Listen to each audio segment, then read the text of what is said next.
นะโมตัสสะภะคะวะโตอะระหะโตสัมมาสัมพุทธัสสะนะโมตัสสะภะคะวะโตอะระหะโตสัมมาสัมพุทธัสสะนะโมตัสสะภะคะวะโตอะระหะโตสัมมาสัมพุทธัสสะបន្តអំពីបទនមស្ការដោយសង្ខេបបែបផ្លូវនេះ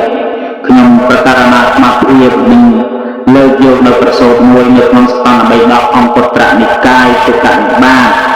បិដកជា40ត្រង់គ្នាទី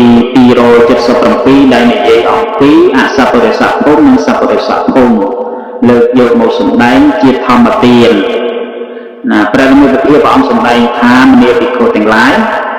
តថាគតនឹងសម្ដែងប្រាប់នៅអសពរិស័ភូមិមួយនិងសពរិស័ភូមិមួយដល់អ្នកទាំងឡាយចូលស្ដាប់នៅភូមិរបស់អសពរៈទាំងពីរនោះដោយប្រតិចោណាភិក្ខុទាំងឡាយក៏ទទួលព្រះពុទ្ធដីកានៃព្រះនិមិត្តភាពថាព្រះករុណាព្រះអង្គព្រះនិមិត្តភាពព្រះអង្គសម្ដែងថាមនាភិក្ខុទាំងឡាយអសពរិស័ភូមិនោះតើដូចដែរមនាភិក្ខុទាំងឡាយបុគ្គលដែលជាអសពរៈហ្នឹងគឺអកតញ្ញូមួយណាអកតវេទីនឹងមួយណាមានន័យថាអកតញ្ញូគឺបុគ្គលដែលមិនដឹងនៅឧបការៈដែលគេធ្វើឲ្យដល់ជោគហ្នឹងហើយគឺជាបុគ្គលដែលគេធ្វើល្អណាមានការជួយនៅសេចក្តីល្អជួយទំនុកបំរុងជាដើមហ្នឹងណាការចិញ្ចឹមបីបាច់តែអាសាដឹកលោកពុកញ៉ាំបាយចិញ្ចឹមកូនប្រុសស្រីចឹងទេបុគ្គលនោះមិនដឹងនៅសេចក្តីល្អរបស់លោកឪពុកម្ដាយហៅថាអកតញ្ញូណាគឺមិនដឹងនៅឧបការៈដែលអ្នកដទៃនេះធ្វើដល់ខ្លួន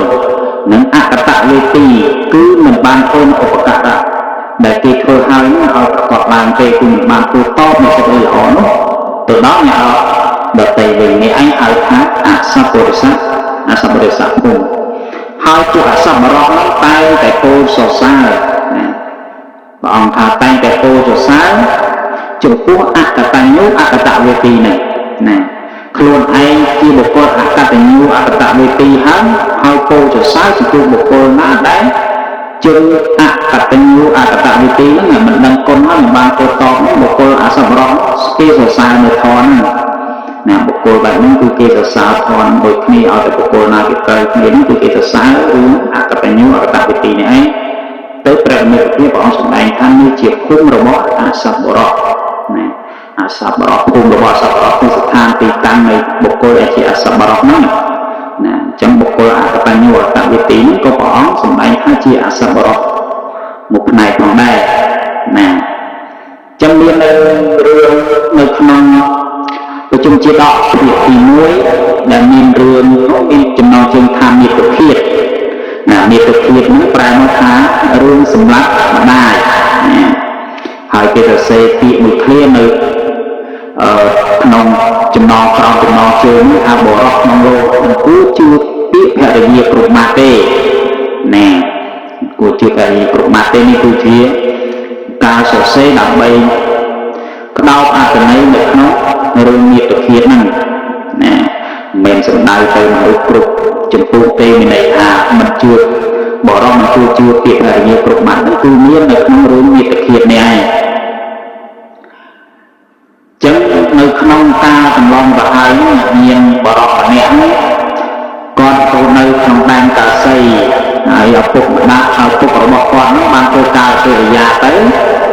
នៅសល់តែម្ដាយចាស់ជរាហើយបរិសុទ្ធម្នាក់ហ្នឹងចិញ្ចឹមបីបាច់ថែរក្សាម្ដាយរបស់គាត់ហ្នឹងនៅក្នុងការទំនុកបំរុងម្ដាយហ្នឹងគឺល្អណាស់ណាម្ដាយគឺមានការចិញ្ចឹមមានការប្រតិបត្តិល្អអញ្ចឹងនឹកឃើញតែកូនហ្នឹងនៅម្នាក់ឯងមានភរិយាក៏ភរិយាហ្នឹងឲ្យកូនណាក៏នាំស្ត្រីម្នាក់ហ្នឹងមកជាគូភរិយាហ្នឹងក៏បានសំគមស្ត្រីនោះជាគូភរិយាណាជាបានជាគូស្វាមីភរិយាទៅ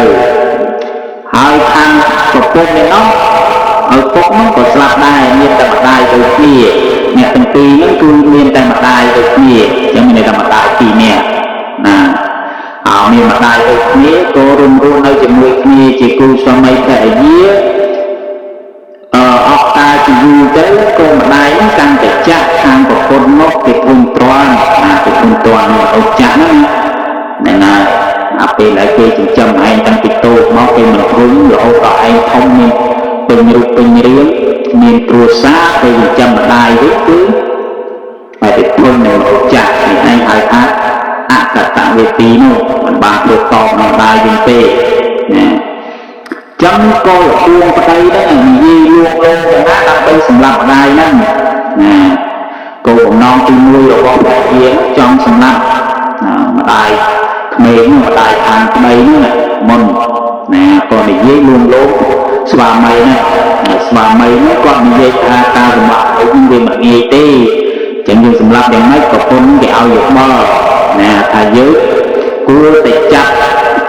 ចងគាត់ទៅគាត់បីលក់ហ្នឹងឲ្យយកទៅទម្លាក់នៅស្ទឹងក្រោយផ្ទះហ្នឹងឲ្យទៅពេលនោះវាឆៃទៅណាក៏យកឡើងក៏ចាប់ចងទៅណាចាប់ចងប៉ុន្តែមុននឹងចាប់ចងហ្នឹង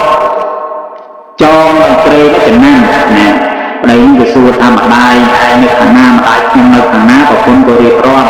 ណាថាម្ដាយខ្ញុំនៅខាងនេះម្ដាយរបស់ឯងនៅខាងនោះណាប្តីនោះក៏ឲ្យយកខ្សែទៅចងចំណាំឲ្យចងតាមម្ដាយប្តីណាដល់តែយកឡើងប្រពន្ធនៅឡើយប្តីលក់ប្តីនោះស្រាវអាខ្សែដែលចំណាំពីម្ដាយខ្លួនឯងណានឹកឃើញតែមិនតាន់ដាច់ចិត្តទេក៏យកទៅចងម្ដាយខាងប្រពន្ធនេះនោះណាក៏យកឡើងប្រពន្ធដេកលក់ក៏ដាក់ឡើងមកមកនាងផងក៏ឃើញអាខ្សែចងចំណាំតាមម្ដាយរបស់ប្តីក៏លើកយាយយកទៅចោលទៅតម្លាក់ទឹកស្ទឹងក្រោយផ្ទះនឹងក៏ក៏ឆៃអត់ណាស្រាប់តែភ្លឺឡើងបែរជាមិនងាប់ម្ដាយខាងប្តីងាប់ម្ដាយខាងខ្លួនឯងដល់តាទុកសុខចិត្តម្ដាយខ្លួនឯងស្លាប់ម្ដាយគេស្លាប់សម្រាប់ម្ដាយឯងចឹងរងវិធីលួងលោមទៀតណាលួងលោមប្តីហ្នឹងបានសម្រាប់ប្តីហ្នឹងក៏ឲ្យ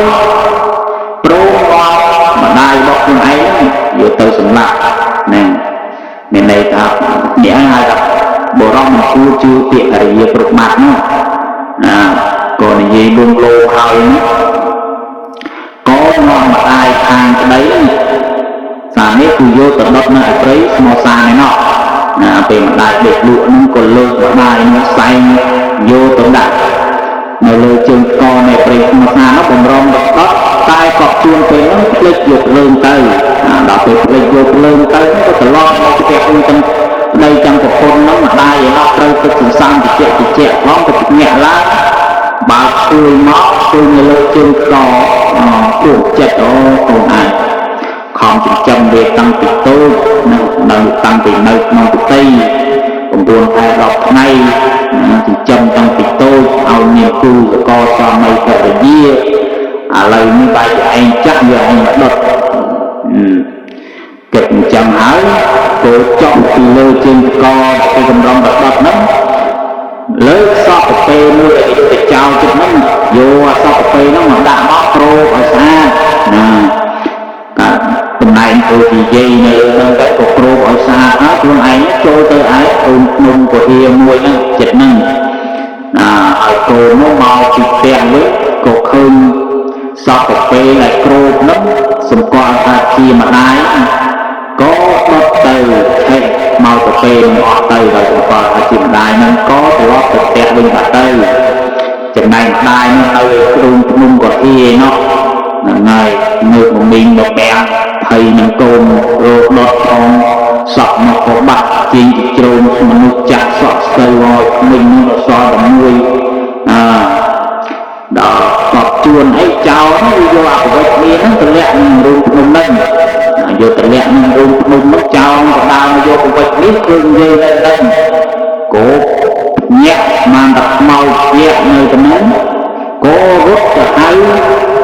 គ្រូចាប់ខ្មោចហ្នឹងគ្រូចាប់ខ្មោចហ្នឹងក៏មកទៅរៀនជាសូត្របល័យចាប់ខ្មោចហ្នឹងដល់បល័យហ្នឹងឯងវាសូត្រទៅហើយអាបល័យហ្នឹងវាចាប់បានតែខ្មោចដល់ពេលមកសូត្រដាក់អាមនុស្សគឺអ្នកដាក់ត្រូវឯងសូត្រទៅមិនឈ្នះសោះសូត្រទៅមិនត្រូវឆ្ងល់ចូលទៅចិត្តមើលច្បាស់ចូលទៅនិយាយថាខ្ញុំបែកខ្មោចមានយៈទេខ្ញុំ ខ្ញុំនឹងជាមនុស្សធម្មតាដូចតែអ្នកដែរគ្រូចាប់មកតែខ្ញុំជឿទេណាបើអ្នកឯងមនុស្សមែនមិនក៏បានមកនៅក្នុងព្រៃសក់បាក់ទៅញញញ៉ាអញ្ចឹងណានិយាយថាបើមិនជឿទេអ្នកឯងលៀនដាក់លើដាក់ខ្ញុំមកណាហើយគ្រូចាប់មកនឹងក៏ឆ្លាតទៅទៀតលៀនដាក់តាមគេលើដាក់លើដាក់គេនោះនិយាយនោះដាក់មកចកោវិញទៅអាមានសមមួយពីមុខនោះ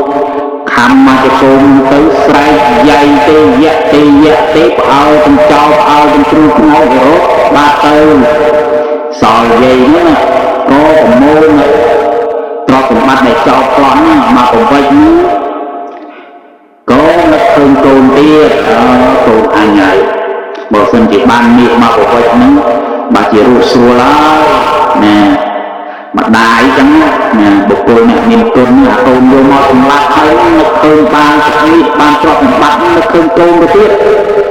យកទៅឲ្យកូនទៀតអាកូនដាក់ខ្លួនមិនកូនលេងនឹកនេះណាដែរហើយតែស្រឡាញ់កូនយកទៅឲ្យកូនទៅដល់ផ្ទះនោះទាំងកូនបកើតទាំងកូនភាសាអមគ្នាមកទទួលម្ដាយបានប្រវត្តិនេះហ្នឹងតែថាទៅវាអត់លោកលំគិតថាដុតនិយាយចាក់នេះទៅយកនេះបានប៉ុណ្ណឹងយកកំហំអញក្មេងយកបានប៉ុណ្ណាតែច្រើនហើយចាំពេលចង់បានឲ្យប្តីនេះដុតខ្លួនដែរហ្នឹងហើយ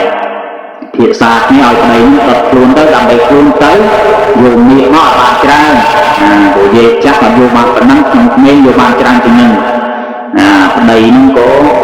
ឆ្លាតទៅទៀតប្រពន្ធឲ្យដុតក៏ដុតតាមដែលជឿនោះជឿអាប្រពន្ធឲ្យដុតម្ដាយក៏ដុតឲ្យដុតប្រពន្ធខ្លួនឯងក៏ដុតល្អប្តីណាដុតប្រពន្ធឆែកតិចមានដុតខ្មោចទៅពេលណាដុតម៉ែក៏មិនដុតខ្មោចទៅពេលដល់ពេលដុតប្រពន្ធដុតមនុស្សមែនទេឆែកតិចមិនបានទៅយកមាសណាបុគ្គលដែលសម្រាប់ខ្លាចខ្លួនឯងអនន្តរិយកម្មណាអនន្តរិយកម្មណាអស់មកយុគកណាណាដល់ទៅស្លាប់ហើយក៏ទៅនរកអវិជ័យនោះទៅណាហើយនិយាយចំណែកខាងស្វាមីនេះក៏រស់នៅតាមយថាកម្មលោកដល់អស់អាយុហើយ